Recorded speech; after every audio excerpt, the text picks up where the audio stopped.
नमस्कार, मैं हूं संजय शर्मा। आप देख रहे हैं 4 PM न्यूज नेटवर्क। साहब के रिटायरमेंट की बातें जितनी जल्दी जितनी तेजी के साथ फैलने लगी हैं, राजनीति में धमाके उतने ही ज्यादा तेज होते जा रहे हैं। 17 सितंबर का इंतजार पूरा देश कर रहा है। पवन खेड़ा ने तो बड़ा मजेदार ट्वीट किया कि 17 सितंबर को शायद देश को आजादी मिल जाए। लेकिन अलग अलग लोग अलग अलग तरीके से इसका व्याख्यान कर रहे हैं। क्या वास्तव में साहब रिटायर हो जाएंगे? क्या वास्तव में साहब की विदाई हो जाएगी? और साहब की विदाई होने से पहले ये उनके मित्रों को क्या हो गया? जिन उद्योगपतियों के लिए साहब दिन रात एक कर रहे थे, उन उद्योगपतियों के बारे में ये खबरें क्यों आ रही हैं?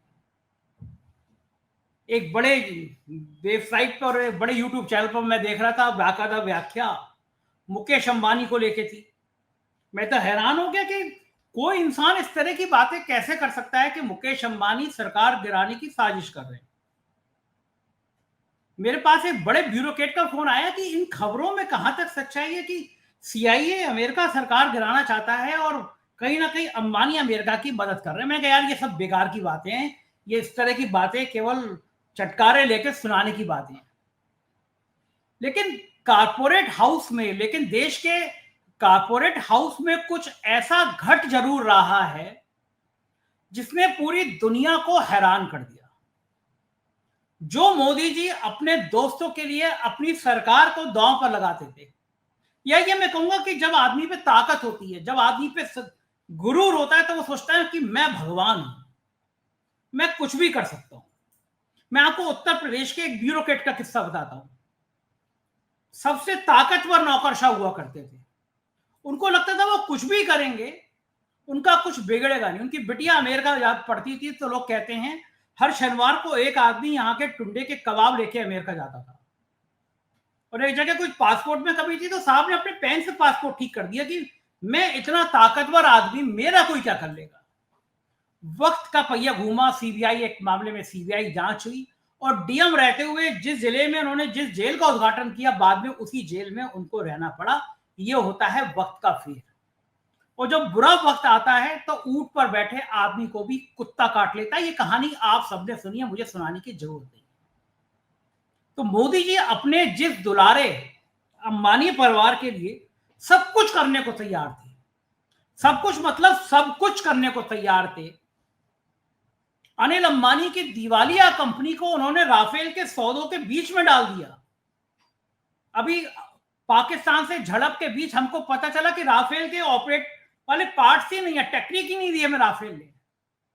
तो भला अंबानी साहब वहां पे राफेल की डील में क्या कर रहे थे? देश पूछता रह गया, कांग्रेस पूछती रह गई कि ये रिश्ता क्या कहलाता है। अनिल अंबानी जिन जिन धंधों में शामिल हुए, उन धंधों में प्रधानमंत्री के ऊपर सवाल उठे। लेकिन उस समय प्रधानमंत्री एक साथ में घोड़े पर सवार थे। उनको तो लगता था कि वो तो साधारण मनुष्य नहीं है, ईश्वर ने उनको एक नए अवतार के रूप में भेजा है। इसीलिए वो कहते थे कि भाई मैं साधारण किसी बहुत बड़े प्रोजेक्ट के लिए मुझे भेजा ईश्वर ने। लेकिन वक्त का फेर देखिए, साहब का डर देखिए कि जिस दिवालिया कंपनी को वो राफेल के धंधे में ले गए, उन्हीं अनिल अंबानी की कंपनी पर आज CBI के छापे पड़ रहे हैं। अभी कुछ दिनों पहले ED ने उनकी जांच करी। अनिल अंबानी के पास ऐसा कौन सा राज है जिसको लेकर मोदी जी परेशान हैं? अनिल अंबानी के पास सत्ता की ऐसी कौन सी चाबी है जो सरकार पलट सकती है? और क्या वास्तव में अमेरिका के संग उनके बड़े भाई मुकेश अंबानी की कोई डील चल रही है? ये ऐसी बातें उठी तो उठी कहां से? मैं दर्शन शास्त्र का विद्यार्थी रहा हूं। कहा जाता है कि धुआं वहीं उठता है जहां आग होती है। तो ये जो चर्चाएं हैं, ये जो आग की खबरें हैं, क्या इनके पीछे भी कुछ सच्चाई है? क्या इनके पीछे भी कुछ बात है? ये तमाम मुद्दे आज पूरे देश में, कॉर्पोरेट हाउस में, हर जगह सवाल चर्चा का विषय बने हुए हैं कि आखिर अनिल अंबानी के 6 ठिकानों पर CBI के छापे क्यों पड़ रहे हैं। लोग जितने मुंह उतनी बातें। लोग कह रहे हैं कि अगर अनिल अंबानी ने मुंह खोला तो शायद सरकार गिर जाएगी। और मुकेश अंबानी को डराने के लिए ये छापे हैं कि अगर सरकार को जैसे एक बड़े यूट्यूब पे मैं देख रहा था कि 140 सांसद मुकेश अंबानी के पक्ष में। तो क्या देश का ये कारपोरेट हाउस इतना बड़ा हो गया है? रूस में तेल खरीदने में हमने और राजीव रंजन ने शो किया तो उसमें आपको बताया था कि अमेरिका ने जो टैक्स लगाया है, जिसको मैं और आप भुगत रहे हैं, उसका सारा माल तो अंबानी परिवार कमा रहा है। 80% माल तो अंबानी के पास चला गया और टैक्स पूरे देश पर लग गया। तो खेल क्या है? क्या कोई फिर बड़ी डील करी अंबानी ने, बड़े भाई ने, और गाज छोटे भाई पे? इस पूरे रहस्य का उद्घाटन करने के लिए मैं आपको बिजनेस की दुनिया के एक बेहतरीन पत्रकार के पास ले चलता हूं, जिसने बड़ी रिसर्च करी है, जिसने रूस के तेल पे रिसर्च करी है, जिसने अनिल अंबानी की इस कहानी पे रिसर्च करी है। और आज हम लोग बातचीत में खुलासा करेंगे सत्ता के उस डोर का, सत्ता के उस दरवाजे का, सत्ता के उस ताले का जिससे मोदी जी की कुर्सी हिलती है। तो बिना देर गवाए मैं चलता हूं राजीव रंजन के पास। राजीव भाई, स्वागत है। कभी किसी जमाने में दिवालिया अनिल अंबानी को मोदी जी राफेल सौदे की डील के लिए ले जाते थे, और आज उसी अनिल अंबानी के घर पहले ईडी ने रेड करी, ईडी ने पूछताछ के लिए बुलाया, और सीबीआई 6 ठिकानों पर छापेमारी कर रही है। जिस इंसान के पास, जिस इंसान के नाम से कभी सत्ता हिलती थी, आज उसके घर सीबीआई छापे मार रही है। कौन सी चाबी है ये? कौन सा राज ऐसा है अंबानी बंधुओं पर? क्या सरकार को खतरा हो रहा है? और ये जो बातें हैं, ये जो चर्चाएं हैं, इनमें कितना दम है? आप जानते हैं अनिल अंबानी की पूरी जन्म पत्री, आपने बड़ी रिसर्च करी, पहले भी बताया था। हमारे दर्शकों को बताइए, अनिल अंबानी का कौन सा तार साहब के दिल से जाकर टच हो रहा है? कौन सा तार ऐसा है जो साहब को 440 वोल्ट का करंट दे रहा है, जिसकी वजह से सीबीआई कह रही है, ईडी कह रही है चुप हो जाओ नहीं तो गब्बर सिंह आ जाएंगे? बताइए राजीव भाई। संजय भैया, बहुत बढ़िया सवाल है आपका। और देखिए, इसके ऊपर में तो कई शो मैं और आप पहले भी कर चुके हैं। जुलाई के आखिरी सप्ताह में भी रेड हुई थी इनके ऊपर में ईडी की, तब भी हमने एक प्रोग्राम किया था। मेरे channel current unplug by Rajeev पे मैंने कई वीडियोस डाले हैं जहां मुकेश अंबानी को किस तरीके से फायदा इस सरकार ने पहुंचाया है, और अब जब ये डिस्क्लोज हुआ है तो किस तरीके से पूरे के पूरे, आप देखिए पीटर नवारो जो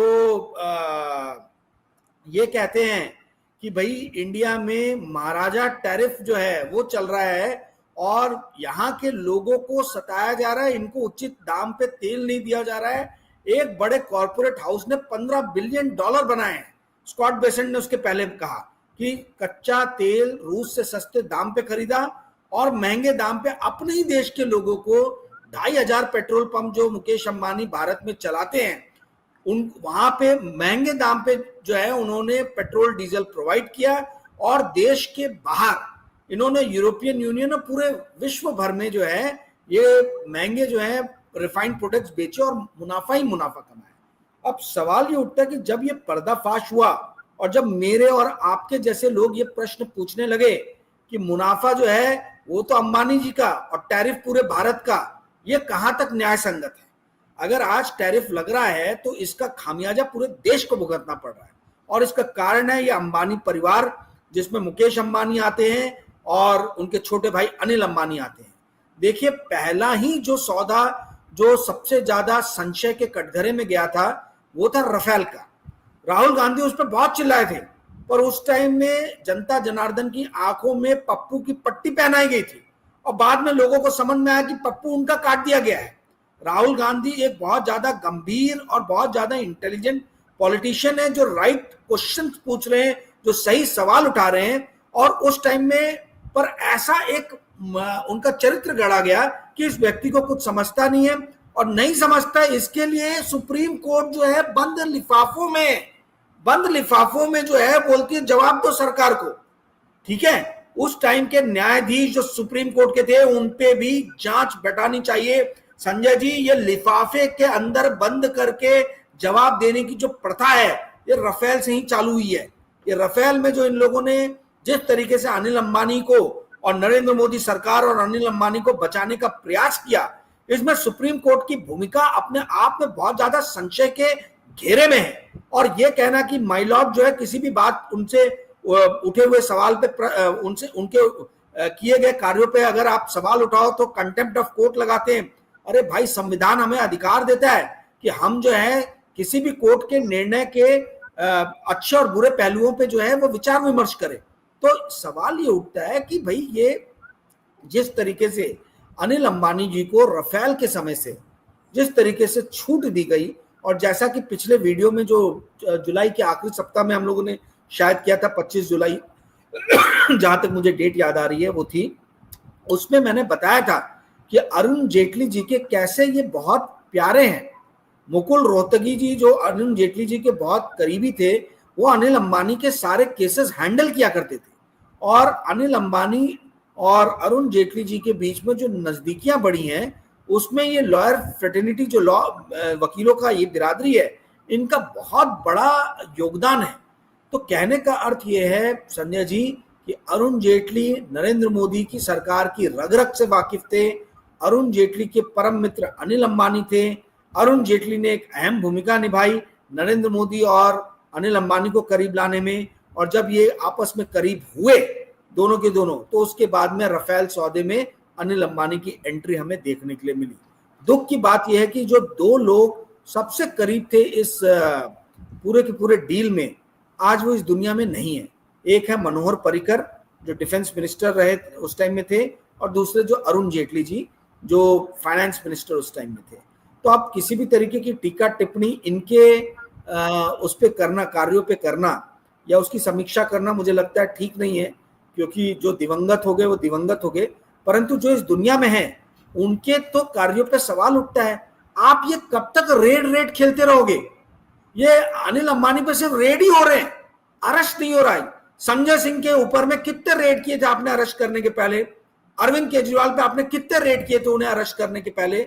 सत्येंद्र जैन को अरेस्ट करने के पहले कितने रेड किए थे आपने? आप ये अनिल अंबानी के केस में क्यों बार बार रेड खेल रहे हो? जब जब आप इस बात को समझ लीजिए कि जब जब मुकेश अंबानी और गौतम अडानी के ऊपर में बहुत ज्यादा हीट बढ़ती है, तब ये भटकाने के लिए जनता को अनिल अंबानी के ऊपर लेके जाते हैं।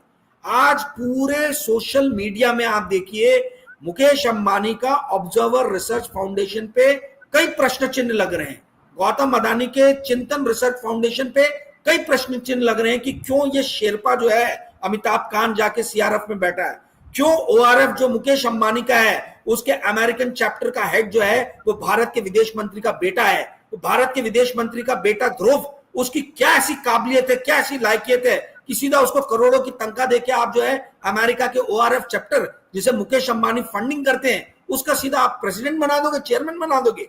ये तो इस देश में मजाक चल रहा है संजय जी।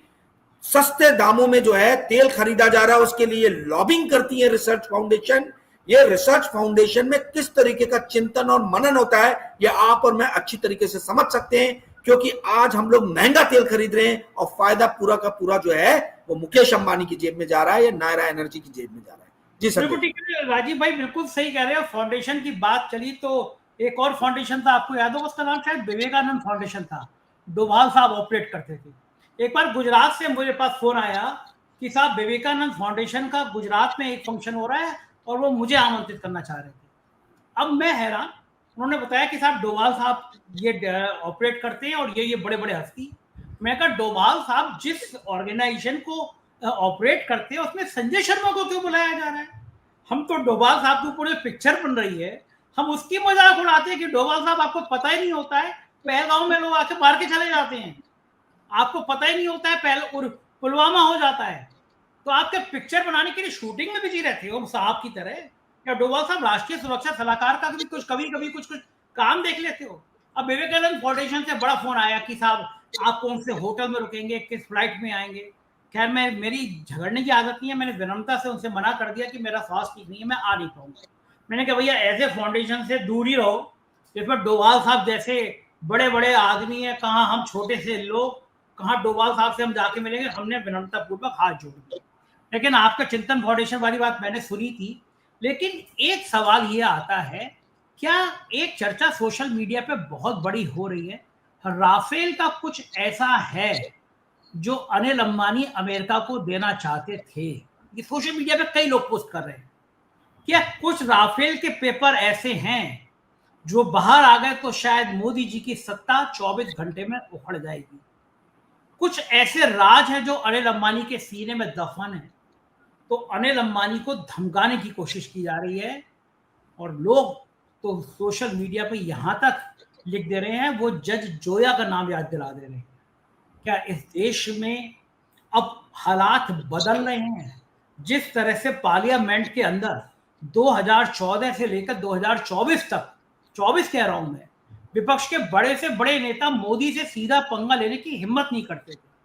संजय सिंह ने पार्लियामेंट में अंदर खड़े होकर अडानी और मोदी के मुद्दे पे बहुत भयंकर भयंकर नारे लगा दिए, तो संजय सिंह को 6 महीने के लिए जेल भिजवा दिया कि कोई सबूत नहीं थे, बाद में जमानत का विरोध करने तक की हिम्मत नहीं दे पाई ईडी। महुआ मत्रा ने अभी कहा, वीडियो जारी करके कहा कि ईडी के कितने परसेंट, 1 या 2% केसों में सजा हो पाई, बाकी सब रिहा हो गए। 1% भी नहीं है। तो हाथी के दांत खाने के और दिखाने के और, यानी ईडी की छापा पड़ेगा तो छापे के बाद में विपक्ष के नेता आपके यहाँ जाएगा, किसी राज्य का मुख्यमंत्री बन जाएगा, किसी राज्य का डिप्टी सीएम बन जाएगा, जिसके लिए आप कहते हैं चक्की पिसिंग वो डिप्टी सीएम बन जाएगा।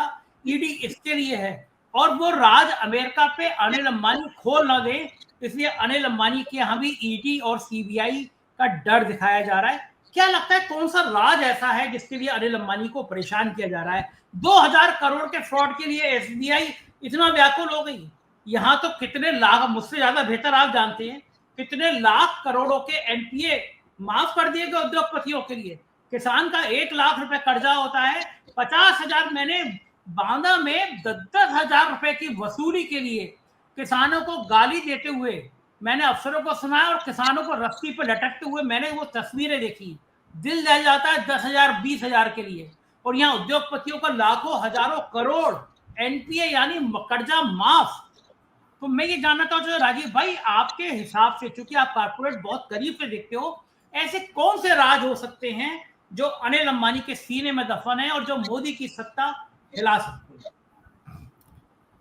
देखिए संजय जी, जिस प्राइस पे ये डील हुई है उसके ऊपर में शुरू से ही जो है वो जनता ने प्रश्न चिन्ह लगाए हैं, हमारे जैसे पत्रकारों ने प्रश्न चिन्ह लगाए हैं। न जाने कितने वीडियोस में हम लोग इस पे पहले भी चर्चा कर चुके हैं कि 126 जो है फाइटर जेट कांग्रेस लेने वाली थी, इन्होंने कितने लिए? 36। और प्राइस कितना हुआ आप देख लीजिए, मतलब प्राइस कंपेयर कीजिए तो तिगुना आ रहा है। मतलब जिस रेट पे कांग्रेस पर फाइटर जेट का जो रेट बैठ रहा था उससे 3 गुना जो है उस रेट पे भाजपा ने लिया। और जब भाजपा से पूछा गया कि भाई ये 3 गुना कैसे हो गया, तो उन्होंने बोला कि हम एक बंद लिफाफे में जानकारी देंगे क्योंकि ये नेशनल सिक्योरिटी के साथ में बहुत बड़ा खिलवाड़ होगा। अब वो बंद लिफाफे में उन्होंने कुछ लिख के भी दिया कि सिर्फ ऐसी लिफाफा दे दिया, ये किसी को नहीं मालूम है। भाई डेमोक्रेसी के अंदर में बंद लिफाफा जो है ये प्रथा तो होनी नहीं चाहिए। तो ये पूरा मुद्दा प्राइसिंग का है। प्राइसिंग क्या जेन्युइन थी कि प्राइसिंग की आड़ में बहुत ज्यादा जो है अंडर द टेबल डीलिंग हुई है? ये सवाल, ये संशय जो है ये सभी लोग उठा रहे हैं। और जब तक ये सामने नहीं आएगा कि सरकार ने सुप्रीम कोर्ट को बंद लिफाफे में क्या जानकारी दी थी, तब तक हम लोग सिर्फ कयास ही लगा पाएंगे। देखिए मेरे सिर्फ 3 सवाल है। पहला सवाल ये है कि भाई आप मुझे ये बताइए कि ईडी और सीबीआई की बार बार रेड अनिल अंबानी पे होती है पर उनको अरेस्ट नहीं किया जाता। ठीक बात। इस देश में इतने सारे, मैंने तो नाम राजनेताओं के आपको गिना ही दिए कि जिनके इधर पे रेड आप देख लीजिए कितनी हुई और उसके पहले अरेस्ट हो गए वो, ठीक है? तो या कितनी रेड हुई और उसके बाद में वो अरेस्ट हुए। तो ये एक बहुत बड़ा संशय पैदा करता है कि रेड का मकसद क्या है, ऑब्जेक्टिव। मैंने लॉ भी किया संजय जी, क्राइम में सबसे इंपॉर्टेंट जो चीज होता है वो होता है मोटिव। मोटिव क्या है आपका? आप बार बार रेड कर रहे हो पर आप अरेस्ट नहीं कर रहे हो। आप बार बार बुला के उनको 10-10 घंटे अपने ऑफिस में बैठा रहे हो। ईडी के ऑफिस में अनिल अंबानी जो है 10 घंटे बैठे थे जुलाई के एंडिंग में जब रेड हुआ, 5 अगस्त को शायद बुलाया गया था उनको। तो आप उनको रेड कर रहे हो, उनको बुला के ऑफिस में मेंटली टॉर्चर कर रहे हो, 10-10 घंटे उनसे पूछताछ हो रही है पर अरेस्ट नहीं हो रहा। और फिर उसके बाद में रेड हो जा रही है। तो आप करना क्या चाह रहे हो? तो पहला सवाल मेरा ये। दूसरा सवाल मेरा ये कि भाई ये जो विंसम डायमंड के जो मालिक रहे हैं, ठीक है, वो तो विनोद अदानी जी के समधी हैं, उसके अलावा ललित मोदी जी हो गए, उसके अलावा विजय माल्या हो गए, ये सारे के सारे फरार लोग जो है, इनको तो अभी तक आप भारत लेके आ नहीं पाए, ठीक है। तो आप क्या बड़ी बड़ी बातें हाँकते हो कि मैं ईमानदार और मैं चौकीदार। आपकी जो कथनी और करनी में बहुत बड़ा अंतर है। आप क्यों नहीं लेके आ पा रहे हो? आप जो फॉरेन में लोग यहां से भाग गए हैं, जिनके ऊपर में ईडी ने केस बनाया है, सीबीआई ने केस बनाया है, वो सारे के सारे लोग अभी तक फरार कैसे हैं? मेहुल चौकसी क्यों बाहर है? इसका ये सब जानना चाहते हैं, ठीक है। तो ये मेरा सवाल है कि आप यहां पे सिर्फ रेड कर रहे हो, कुछ और नहीं कर रहे हो, ये ऑप्टिक्स है। पर जिनके ऊपर में रेड हो गई है, सीबीईडीआई की रिपोर्ट आ गई है, उन लोगों को आप अभी तक देश में लाने में सफल क्यों नहीं हुए? ये एक अपने आप में बहुत अहम सवाल है जो सभी ने पूछना चाहिए कि भैया आपकी रेड्स का ऑब्जेक्टिव क्या है, एम क्या है? जब आप ऑलरेडी इतने केसेस बना चुके हो, तो उसमें अभी तक हमको एक भी भारत में आता हुआ मुलजिम, अभियुक्त, मतलब एलेज्ड अभियुक्त, वो एलेज्ड अभियुक्त अभी तक आया क्यों नहीं? और तीसरा बड़ा सवाल जो है वो ये है कि विपक्षी पार्टियां क्यों चुप रह जाती हैं जब अनिल अंबानी के ऊपर में रेड होता है? इनका काम बनता है कि ये सवाल पूछे कि भाई आप सिर्फ रेड ही क्यों कर रहे हो? अगर अनिल अंबानी ने कुछ गलत किया तो अरेस्ट करो। मुझे विपक्षी पार्टियों की भी भूमिका पे बहुत बड़ा एक प्रश्न चिन्ह कभी कभी लगने लगता है। मुकेश अंबानी के ऊपर में इतना कुछ यूनाइटेड स्टेट्स ऑफ अमेरिका में कहा जा रहा है, स्कॉट बेसेंट कह रहे हैं, आपके पीटर नवारो ने कहा है। पीटर नवारो की 4 किताबें पीछे जो मेरे आप देख रहे हो लाइब्रेरी, इसके अंदर में पड़ी हुई अलमीरा के अंदर में, बहुत ही उम्दा राइटर हैं वो और बहुत ज्ञानी व्यक्ति हैं। तो वो अगर कोई चीज से किसी कारण से बोल रहे हैं कि भारत के अंदर में भारत के लोगों को सताया जा रहा है, उनको सस्ते तेल नहीं दिए जा रहे हैं, और सरकार मुकेश अंबानी के साथ मिलकर जो है फायदा ही फायदा करा रही है मुकेश अंबानी का, तो इस आरोप में गंभीरता है, इस आरोप को गंभीरता से लिया जाना चाहिए। तो सवाल अब ये उठता है कि भाई सरकार खुद कटघरे में है और अपोजिशन जो है वो जब इतनी बुरी तरीके से सरकार को इंटरनेशनल फ्रंट पे कॉर्नर कर लिया जाता है मुकेश अंबानी के इशू को लेके, तो विपक्षी पार्टियां भी बोल क्यों नहीं रही है? गौतम अदानी का और हिंडनबर्ग का आया था संजय जी, मैंने बहुत मुखर होकर बोला, आपने भी बोला, विपक्षी पार्टियों ने भी बोला, कांग्रेस ने बार बार उस टाइम में बोला। मेरा सवाल यह है कि आज की डेट में जब मुकेश अंबानी के ऊपर में वही अमेरिका से इतना बड़ा इल्जाम लग रहा है, तो कांग्रेस कहां है? कांग्रेस का कोई स्पोक पर्सन क्यों नहीं सामने आके जो है इस चीज की भर्त्सना कर रहा है कि भाई फायदा हो तो मुकेश अंबानी का और नुकसान हो तो भारतवर्ष का, ये नहीं चलेगा। इसके ऊपर में जो है पूरी की पूरी भारत सरकार को कटघरे में लिया जाए। मुझे अभी तक एक भी वक्तव्य दिखे नहीं है, अगर होंगे तो कृपया करके मुझे भेजा जाए, मेरे अभी तक मैं देख नहीं पाया। तो कहने का अर्थ है कि पूरी खोखली बहस जो है वो गोदी मीडिया में चलाई जा रही है, पूरी खोखली बहस, मुद्दे पे कोई आ नहीं रहा है। मुद्दा यही है कि भाई बड़ा भाई जो है वो इस सरकार के साथ में, छोटा भाई पहले था इस सरकार के साथ में, तो ये सरकार बार बार रेड करने का नाटक क्यों कर रही है? नाटक इसलिए कर रही है क्योंकि जब जब इनको अपने ऊपर हीट महसूस होती है, जब जब नरेंद्र मोदी की छवि को धक्का लगने लगता है, जब जब नरेंद्र मोदी के ऊपर में सवाल उठने लगते हैं कि ये कॉर्पोरेट के लिए बैटिंग कर रहे हैं, मेरे और आपके लिए, जनता के लिए नहीं, तब तक ये इस तरीके का एक तिलिस्म जो है, इस तरीके की एक कहानी जो है वो गढ़ते हैं। तो अगर ये वाकई में सीरियस है तो अनिल अंबानी जी का अरेस्ट होना चाहिए। बहुत हो गया रेड वेड, ठीक है ना? और बाकी जो आप मेहुल चौकसी और ललित मोदी उनको लाना चाहिए देश के अंदर में, आप क्यों नहीं ला रहे? जी संजय जी। अरे इतना बड़ा बयान आया माल्या का, इंटरव्यू में आया कि मैं तो वित्त मंत्री अब तो नहीं रहे, कहना नहीं चाहिए स्वर्गीय अरुण जेटली को, उनके संग बात करके आया था। और क्या सबूत चाहिए आपको? कहाँ तो आप दाऊद इब्राहिम को लाने वाले बात है कि हम दाऊद को पकड़ के कॉलर घसीट के ले आएंगे, और कहाँ आपको माल्या और चौकसी जैसे लोग नहीं ना मिल रहे हैं भारत के अंदर। बातें बड़ी बड़ी जब 2014 में थे कि इतना काला धन भाइयों और बहनों, इतना काला धन आ जाएगा कि आपके खाते में 15 लाख आ जाएंगे। 2022 तक हर भारतीय के छत पर, सर पर पक्की छत होगी, सबको मकान मिलेंगे। हर साल 2 करोड़ की नौकरी मिलेगी। मुझे इन शब्दों का प्रयोग नहीं करना चाहिए, लेकिन मैं माफी के साथ कहना चाहता हूँ, हमारे देश के प्रधानमंत्री है, हमारा पद कुर्सी बड़ी होती है, लेकिन मैं माफी के साथ कह रहा हूँ कि इतना झूठा प्रधानमंत्री मैंने आज तक नहीं देखा। सिर्फ और सिर्फ मैं एक चीज ऐड करना चाहूंगा, हमारी बातचीत पिछले कुछ दिनों से हो नहीं पाई किसी कारणवश, पर भारत की राजनीति में इसका भूचाल आने वाला है, जो अभी एक्शन हो रहे हैं। और मैं 3-4 मिनट के अंदर में संक्षेप में इंटरप्रिटेशन एनालिसिस कर देता हूं, जो आपको अभी तक सोशल मीडिया में कहीं देखने को नहीं मिला होगा। कल मैंने इसके ऊपर में अपने चैनल पे एक वीडियो डाला। देखिए, राष्ट्रीय स्वयंसेवक संघ जो है, आरएसएस, इसकी रीढ़ की हड्डी जो है, स्पाइन जो है, वो है महाराष्ट्रियन ब्राह्मण कम्युनिटी। आप इनके जितने भी अहम पदों पे देखोगे, आप चाहे मोहन जी भागवत को देख लो, चाहे आप मतलब आप कोई भी देशपांडे साहब को देख लो, या अंबेकर साहब को देख लो, सुनील अंबेकर, सुनील देशपांडे, ये जितने भी बड़े बड़े पदों पे लोग हैं, सब महाराष्ट्रियन ब्राह्मण लोग हैं। आप इनके द्वारा सपोर्टेड पॉलिटिशियन देख लीजिए, नितिन गडकरी, देवेंद्र फडणवीस, सब के सब जो है महाराष्ट्रियन ब्राह्मण है। अब आपको मैं बताता हूं, आपने चूंकि जज लोया का नाम लिया, मेरे घर से 2 किलोमीटर दूर ही उनका देहांत हुआ था।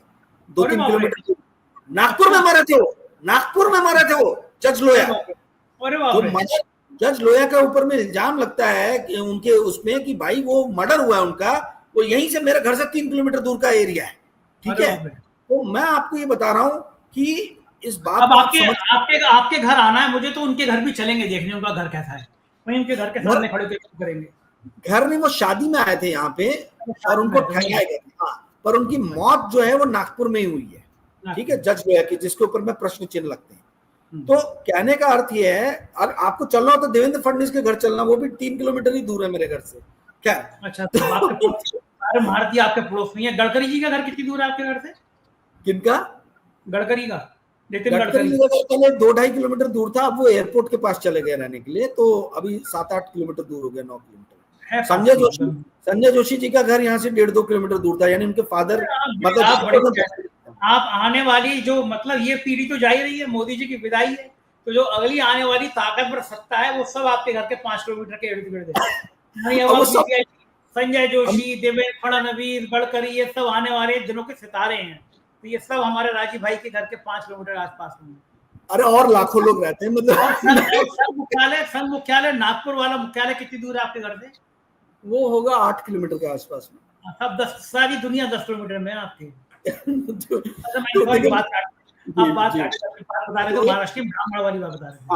तो महाराष्ट्रियन ब्राह्मण जो है वो रीढ़ की हड्डी है, ठीक है, ये राष्ट्रीय स्वयंसेवक संघ की। अब आपको जानकर आश्चर्य होगा संजय जी, मैं जहां रहता हूं इस एरिया को अगर आप रेडियस सर्कल बनाए, रेडियस लेके 1 किलोमीटर एरिया खींचे, तो एक मुसलमान परिवार आपको नहीं मिलेगा, मेरी जानकारी में तो नहीं है। इतना हार्डकोर हिंदू एरिया है, ठीक है, इतना हार्डकोर हिंदू है, और उसमें अधिकतर महाराष्ट्रियन ब्राह्मण लोग हैं, ठीक है, जहां मैं रहता हूं। तो आप ये समझिए कि ये इस एरिया के अंदर में आप घूमेंगे, शायद कुछ इंटरनेट गड़बड़ हो गया राजीव भाई का। राजीव भाई, मैं टेक्निकल टीम से कहूंगा कि राजीव भाई को वो दोबारा जोड़ेंगे, उनका शायद नेट गड़बड़ हो गया। लेकिन आप बात सुनिए, राजीव रंजन का बड़ा शोध है, क्योंकि वो फॉर्च्यून मैगजीन में बड़ी इंपॉर्टेंट पोस्ट पर रहे और कुछ आर्टिकल छापने से रोका गया जैसा उनका आरोप है, तो उन्होंने छोड़ दिया। और एक चीज और, जो अपने तिहाड़ी भाई हैं, जिस खबर के लिए वो 100 करोड़ रुपए रिश्वत मांगने चले गए थे, जी ग्रुप में थे वो तब, और वो चले गए थे साहब की 100 करोड़ रुपए रिश्वत चाहिए वरना हम ये खबर छाप देंगे, और उल्टा उनका स्टिंग हो गया था। राजीव भाई, आपकी मैं किस्सा बता रहा था, मैं पहले वो किस्सा पूरा कर लूंगा ना, दर्शक दूर रहेंगे, तो मैं आपके बारे में बता रहा था। तिहाड़ी भाई जो हैं वो चले गए थे रिश्वत मांगने जिंदा साहब के यहाँ 100 करोड़ रुपए की, और उल्टा उनका स्टिंग हो गया था, जेल चले गए। लेकिन दर्शकों की जो मूल खबर थी, जो खोजपूर्ण खबर थी, वो इसी बहादुर इंसान की थी, राजीव रंजन की। और राजीव रंजन और तिहाड़ी भाई को जी ग्रुप पे मुकदमा भी कर रखा है बंबई में। आपका जब नेट गड़बड़ होगा तो मैं आपकी कहानी बता रहा था कि आप कितने बहादुर हैं। खैर, आप अपनी बात पूरी करिए, आप बता रहे थे महाराष्ट्र ब्राह्मण की राजनीति। तो उस एरिया में जो 3 आप अगर घर घूमेंगे तो हर चौथा घर आपको खाली मिलेगा, क्योंकि वहां पर बच्चे जो है घर छोड़ के यूनाइटेड स्टेट्स ऑफ अमेरिका में काम करने गए, या तो अकेले माँ बाप हैं, बूढ़े माँ बाप हैं, या घर पूरा बंद पड़ा हुआ है जिस एरिया में मैं रहता हूँ। अच्छा। अब हो ये रहा है कि जैसे जैसे अमेरिका का टैरिफ बढ़ रहा है, अमेरिका इंडियन लोगों का वीजा खत्म कर रहा है। अभी 6,000 लोग 6,000 वीजा समाप्त किए, और H1B वीजा, L1 वीजा, ये अलग अलग जो कैटेगरी है, इन सब में लगभग संजय जी 15 लाख भारतीय जो है आज की डेट में अमेरिका में काम कर रहे हैं अलग अलग कैटेगरी में, और स्पाउस को भी मिलता है। तो आप पकड़ लीजिए लगभग 30 लाख, मतलब कुछ बच्चे शादी नहीं होगी तो मान लीजिए 25 लाख लोग हैं। तो 25 लाख भारतीयों को नौकरी जो है वो अमेरिका में आज की डेट में रह के कर रहे हैं, और इसमें बहुत बड़ी संख्या महाराष्ट्र ब्राह्मण कम्युनिटी की है। तो अमेरिका के साथ जिस तरीके से हमारे कटु संबंध हो रहे हैं, आरएसएस के अंदर में बहुत ज्यादा इस चीज को लेके जो है गुस्सा पनप रहा है, क्योंकि आरएसएस का ये मानना है कि भाई आपको मोदी जी हमने बैठाया था प्रधानमंत्री की पोस्ट पे कि आप हमारे हितों की रक्षा करोगे, और यहां तो हमारे घरों पे अब आंच आने लग गई है। भाई ये जो बच्चे पढ़ने गए हैं वहां पे, वो बच्चों की वापसी के ऊपर, मतलब उन बच्चों को हो सकता है वापस भेज दिया जाए, उनके सर पे तलवार लटक रही है। जो जॉब कर रहे हो सकता है उनका वीजा रिन्यूअल ना हो। तो आरएसएस जो है बहुत ज्यादा इस चीज को जो है गंभीरता से ले रहा है, और ये सही, ये आप सोशल मीडिया में आप देखेंगे कहीं पे भी नहीं है, और इस चीज का जो है आपको रिपरकशन आने वाले कुछ दिनों में दिखाई देगा। ये जितने भी, क्योंकि अब जो इनकी कोर अंदर की जो लॉबी है उनके ऊपर में हिट आ रहा है, उनके ऊपर में आंच आ रही है।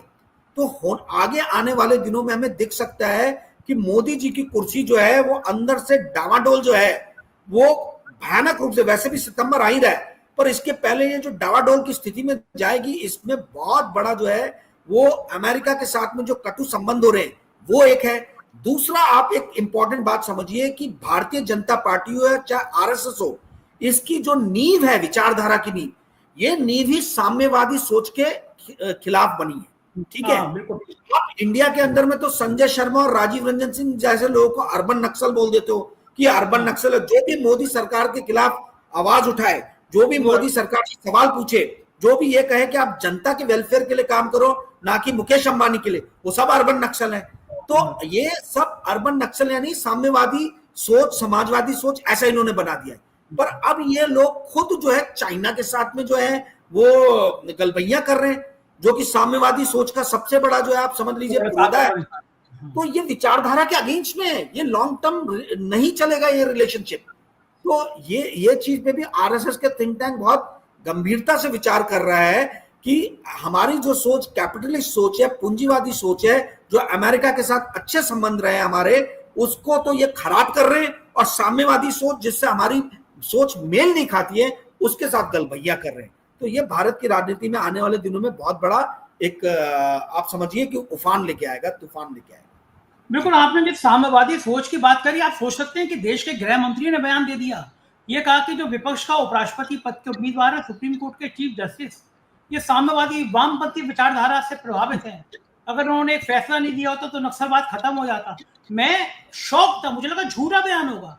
देश का गृह मंत्री, एक संवैधानिक पद पर बैठा हुआ शख्स, सुप्रीम कोर्ट के जज के लिए कमेंट कर सकता है, जबकि सुप्रीम कोर्ट के, अच्छा कमेंट, अगर जिस समय फैसला आया सरकार किसकी थी? आपको 11 साल तक, 10 साल तक, 8 साल तक, 9 साल तक पता था कि ये सुप्रीम कोर्ट में जज है। तो जस्टिस यशवंत वर्मा के खिलाफ महाभियोग ला रहे हो आप, तो तब उनके खिलाफ ले आए होते कि भैया ये व्यक्ति नक्सलियों से संबंध रख रहा है, ये व्यक्ति वामपंथियों से संबंध रख रहा है। लेकिन अब वो जब इंतजार कर रहे थे, डायरी में लिख कर रख रहे थे अमूल कैडबरी चॉकलेट के साथ में, कि ये जैसे ही विपक्ष का उम्मीदवार बनेगा, विपक्ष जैसे ही रिटायर्ड जस्टिस को राष्ट्रपति पद का, उपराष्ट्रपति पद का उम्मीदवार करेगा, हम कह देंगे कि ये देखो ये आरोप थे। आप सोचो, गृह मंत्री इस तरह के आरोप लगा सकता है, क्या हो गया है? विदाई लेने से पहले आदमी ऐसा गड़बड़ाता है गाजी भाई, तो ये गंभीर बात है या नहीं? आपको क्या लगता है? देखिए संजय जी, सबसे अहम बात है कि भाई सोच जो है, चाहे समाजवादी हो, चाहे साम्यवादी हो, चाहे पूंजीवादी हो, ये एक सोच है। आप ये कैसे बोल सकते हो कि ये सोच गलत है, मेरी सोच सही है? अगर आप जिस वक्त ये बोलना शुरू करो, यानी आप एक कंस्ट्रक्टिव थिंकिंग, एक पॉजिटिव डायलॉग में विश्वास ही नहीं करते हो।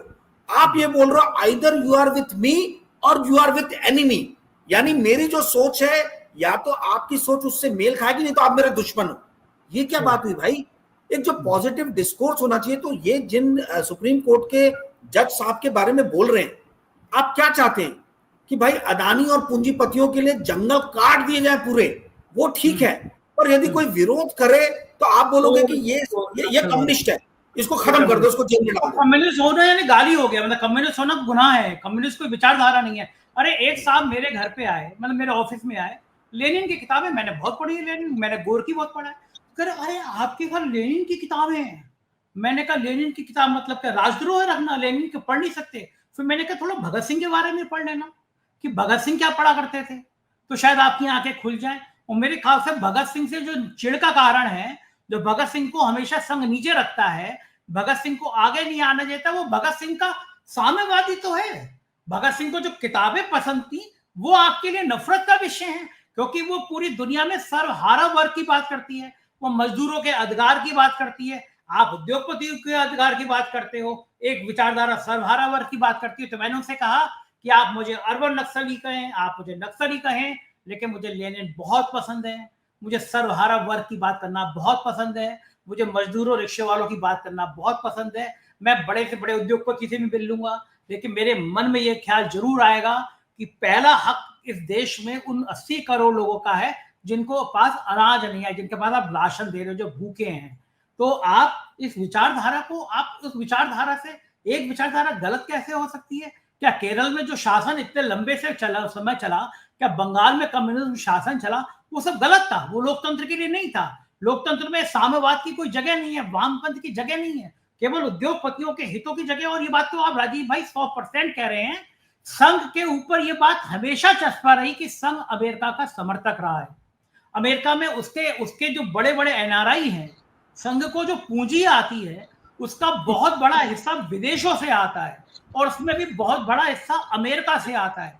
अगर अमेरिका से संघ की फंडिंग बंद हो जाए, ऐसे लोग कहते हैं, मेरे पास कोई प्रमाण नहीं है क्योंकि मेरे पास संघ की बैलेंस शीट नहीं है, और पता नहीं दुनिया में किसी के पास होगी नहीं होगी। मैं आज तक नहीं जान पाया, जब कांग्रेस की सरकार थी तो कांग्रेस ने ये क्यों नहीं किया कि भाई संघ भी अपनी बैलेंस शीट देगा। एक ऑर्गेनाइजेशन है, वो भी बताएगा कि ये गुरु दक्षिणा के नाम पर किन किन ने भाई साहब लिफाफे में बंद करके पैसे दिए। हमारे यहाँ के तो कारपेट हाउस के लोग हैं कुछ। एक आदमी था भाई, रिलायंस में 20-25 हजार रुपए की नौकरी करता था लखनऊ में, दिल्ली गया, एक बड़ा कारपोरेट दलाल बना, स्मृति ईरानी के पीएस से कोई संजय जाजू या कोई भी तो दोस्ती हुई, उसके बाद में बड़े बड़े उद्योगपतियों ने उसका पैसा लगाया, जाने कितने सहायक को असहाय किया गया। अभी मैं इनकम टैक्स की रेवड़ी तो 500 करोड़ की जमीन उसकी जब्त हुई, वो भी एक भाई साहब के चक्कर में था कि एक भाई साहब हैं बीजेपी के संगठन मंत्री, उनका मेरे सिर पे हाथ है। तो ये भैया ये जो लिफाफे बंद बंद करके आते हैं, इनका ऑडिट भी तो होना चाहिए ना। दुनिया के हिंदुस्तान में अगर मेरा और आपका ऑडिट हो सकता है तो संघ का भी ऑडिट होना चाहिए, पता चल जाएगा कि अमेरिका से पैसा आया नहीं आया। लेकिन कांग्रेस भी नहीं कराती इस बात को, तो मुझे बड़ी हैरानी होती है। दूसरी बात, आपने कहा कि मुकेश अंबानी पे बोलता क्यों नहीं विपक्ष। शादी देखी थी आपने? मेरे को पता है कि मैंने उदाहरण बता रहा हूं आपको, जैसे लखनऊ में संजय शर्मा रिलायंस के एम्प्लॉई है, तो संजय शर्मा को जिम्मेदारी दी गई कि संजय शर्मा उत्तर प्रदेश को जो सबसे प्रभावशाली 20 IAS IPS हों, जो हाई कोर्ट के जज हों, जो और बड़े बड़े लोग हैं, उनको लाने की जिम्मेदारी तुम्हारी है। और एक शादी का कार्ड सुना जाता है 6-7 लाख का था अंबानी जी के बेटे का। और जब गए तो 5 स्टार में जो बड़ी बड़ी शॉप्स लगाई गई थी, उनमें आप सोना खरीदिए, चश्मे खरीदिए, जो लाखों लाखों के, आपको कोई पैसा नहीं देना पड़ा, केवल लिस्ट लगी हुई थी। अब मैं हर आदमी का में लालच आता है। अब मैं देखा कि अरे साहब ये विदेशी चश्मा 5 लाख का एक चश्मा दे दो, पता पैसा नहीं हो, रजिस्टर पर चढ़ गया संजय शर्मा जी के नाम, ये हाई कोर्ट के जज हैं, ये सुप्रीम कोर्ट के जज हैं, ये 5 लाख का चश्मा और 10 लाख का सोना, ऐसा बताया जाता है, बड़ी चर्चा है।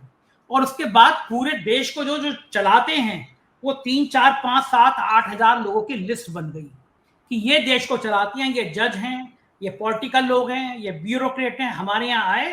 अब उन क्षेत्र में जो लोग लेकर आए थे उनकी जिम्मेदारी, अगर उत्तर प्रदेश में कोई काम पड़ेगा तो संजय शर्मा पकड़ा जाएगा कि राजीव रंजन हाईकोर्ट के जज थे, ये इनको तुम लेकर आए थे, हमने उस समय 25 लाख का ऑब्लिगेशन किया था, अब ये काम करा दो। मेरे आपके संबंध तो बन चुके हैं, आप बड़े खुश हैं, मुझे अंबानी ने शादी में बुलाया, लेकिन इनकी तो बात छोड़ दीजिए। विपक्ष का कौन नेता वहां अंबानी की शादी में नहीं था? राहुल गांधी नहीं गए, मैं मानता हूं नहीं गए, लेकिन क्या कांग्रेस के बाकी लोगों से? मुझे तो यह भी पता है कि अंबानी के पैरोल पर कांग्रेस में कौन कौन काम करता है ना। मैं नाम नहीं लेना चाहता, कौन कौन प्रवक्ता अंबानी के सुर में सुर मिलाता है।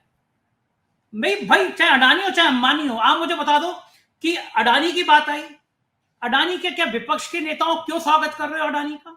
हेमंत सोरेन के कितनी बार अडानी, सवाल उठाया हमने। हाँ, हेमंत सोरेन के अडानी क्यों चले गए? अखिलेश यादव से अडानी क्यों मिल लेते हैं? केरल के मुख्यमंत्री से अडानी क्यों मिल लेते हैं? शरद पवार के घर अडानी क्या कर रहे हैं? विपक्ष के बाकी नेताओं के घर अडानी क्या कर रहे हैं?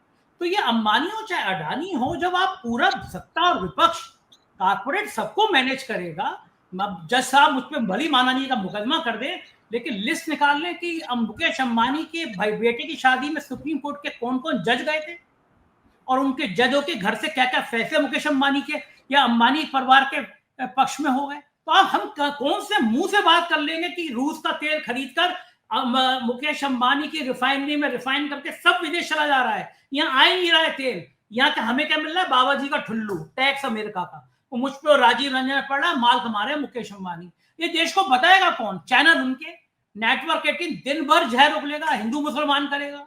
भाई ने अपना रहने के लिए घर खरीदा दुबई में, जो मुसलमानों का देश है। हम लोग यहाँ लड़ मर जाएंगे हिंदू मुसलमान करते हुए और माल कमाएंगे। हम तो एक मजाक मजाक में कहावत कहते हैं, घंटा बजाएगा यूपी बिहार का भाई, माल कमाएगा गुजराती भाई।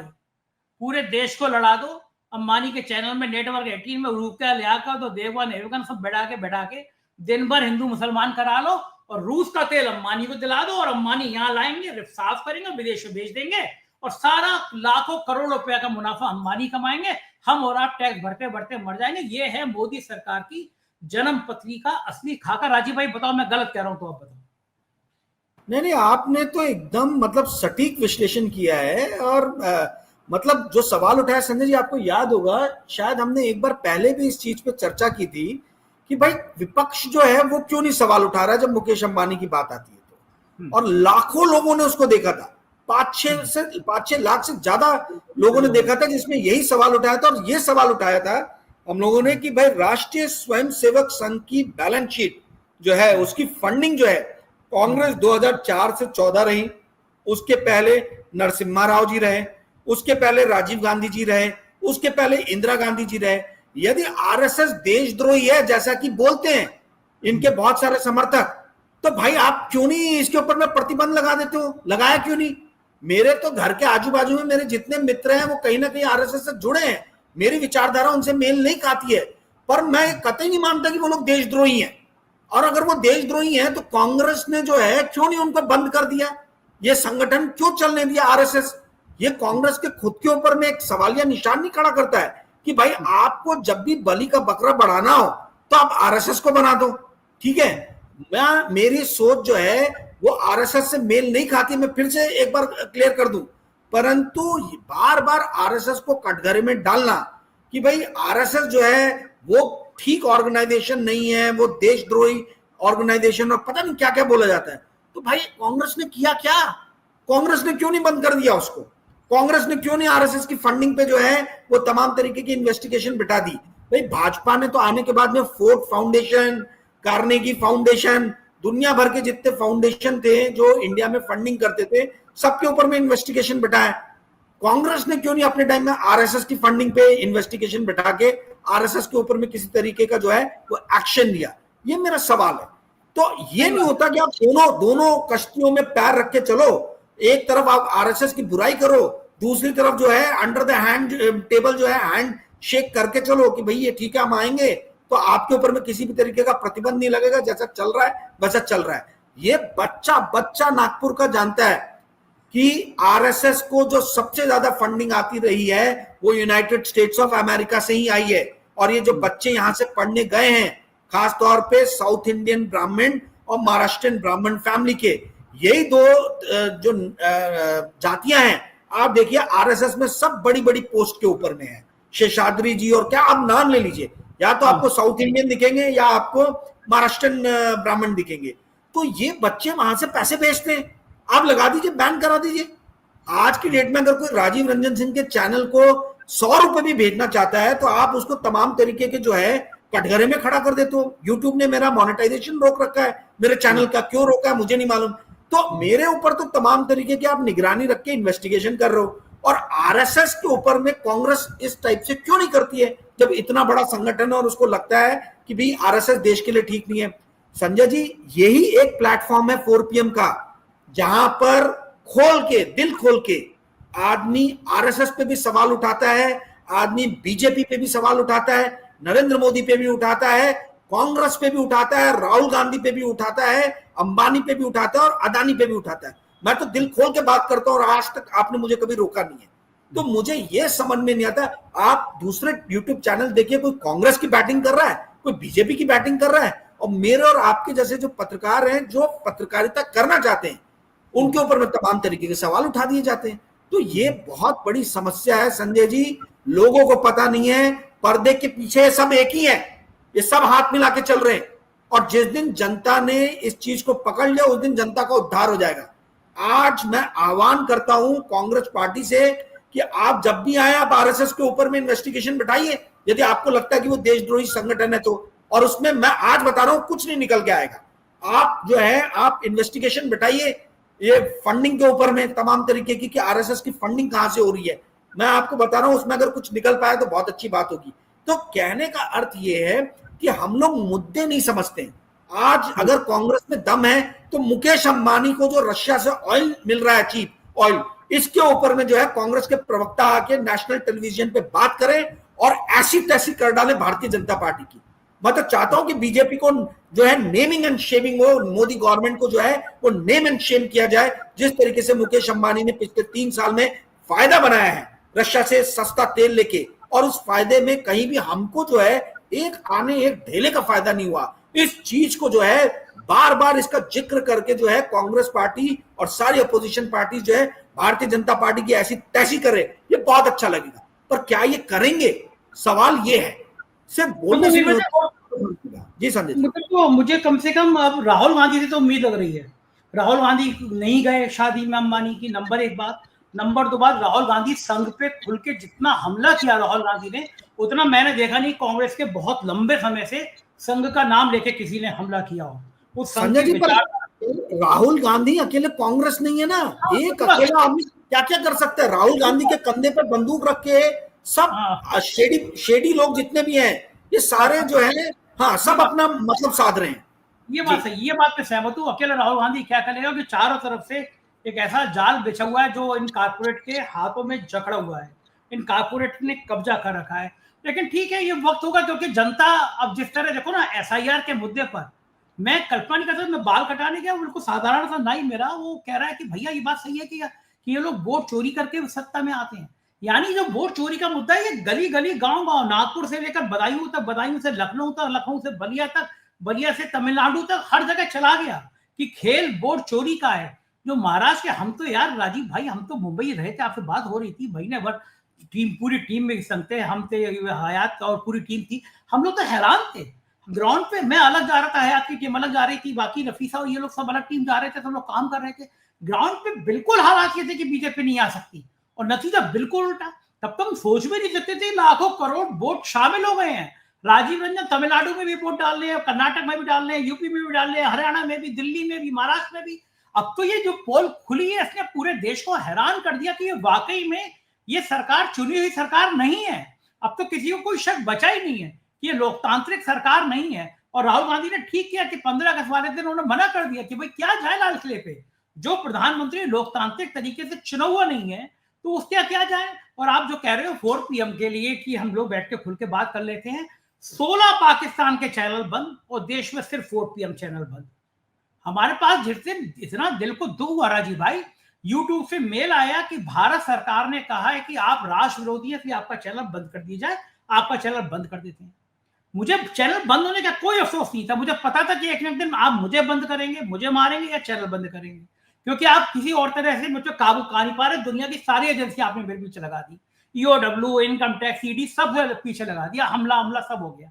मैं चुप नहीं हुआ, तो यही चाह रहा था। लेकिन मुझे लगा कि राष्ट्र विरोधी, वो तो भला हो कपिल सिब्बल का, बेचारों ने 1 रुपए फीस ले ली मुझसे, इतनी बढ़िया रिट तैयार करी हमारे वकील हैदर भाई का, दिल्ली वाले तना थापा, इन लोगों ने इतनी बढ़िया रिट तैयार करी कि सुप्रीम कोर्ट ने नोटिस जारी किया और तीसरे दिन सरकार उल्टे पैर खड़ी हो गई। साहब हमने अपना आदेश वापस ले लिया, लेकिन बंद करने की कोशिश तो की गई।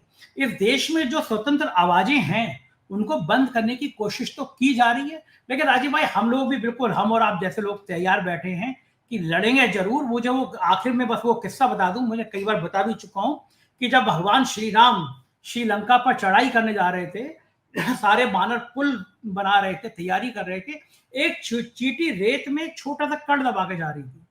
बंदा ने पूछा कहाँ जा रही है? बोले मैं पुल में मदद करने जा रही हूँ, रेत देने जा रही हूँ। उन्होंने कहा तेरी एक कण से क्या होगा?